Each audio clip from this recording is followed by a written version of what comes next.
Politicians, business leaders and representatives of international organizations came together in the heart of Vienna, Austria for the 27th annual session of the Crans-Montana Forum.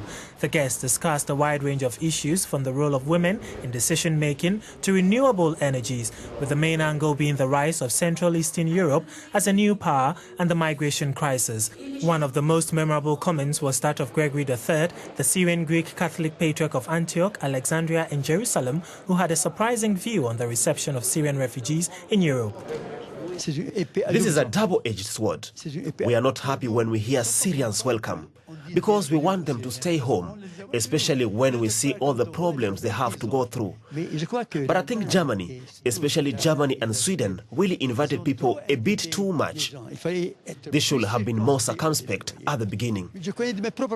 My own parents lived in very good security conditions under my own protection, and even they profited of this possibility to live. Most of the guests agreed that peace in Syria would be the long-term solution. Meanwhile, the outcome of the crisis are far-reaching. Tony Smith, the Deputy Director General of the International Border Control think tank, Borderpol, made a clear connection between the handling of the problem and Brexit. They voted to leave because they don't feel that the EU is in control of its borders.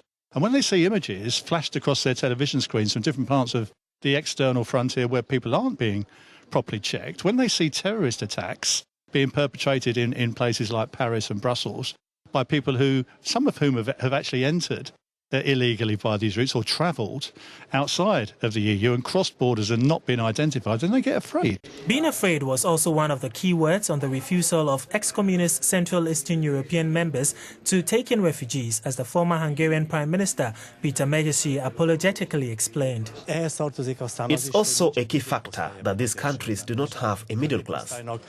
So the traditional attributes of the middle class, like empathy and helpfulness, have no roots in society, because the socialist era did not allow this kind of initiatives.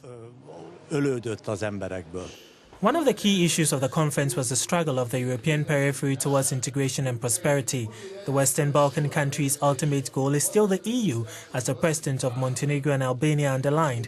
This must be explained by projects such as the Silk Road that would renew the ancient land route to China and would vastly profit every country in between. The session was very important because it gave us the opportunity to, of course, underline the importance of these multilateral connections between huge consumers and huge producers of the world, which in our terms it's on one side Europe and on the other side is China.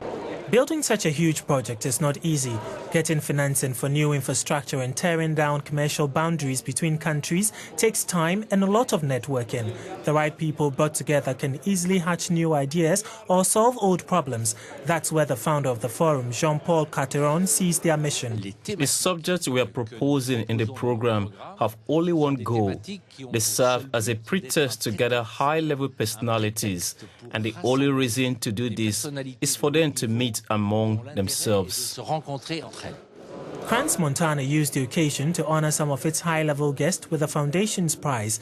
Buja Nishani, President of Albania, and Mrs. Hakima El Haite, Minister of Environment of Morocco, were recognized. They also recognized the work of rescue dogs represented by Marcus Bock, President of the International Rescue Dog Organization.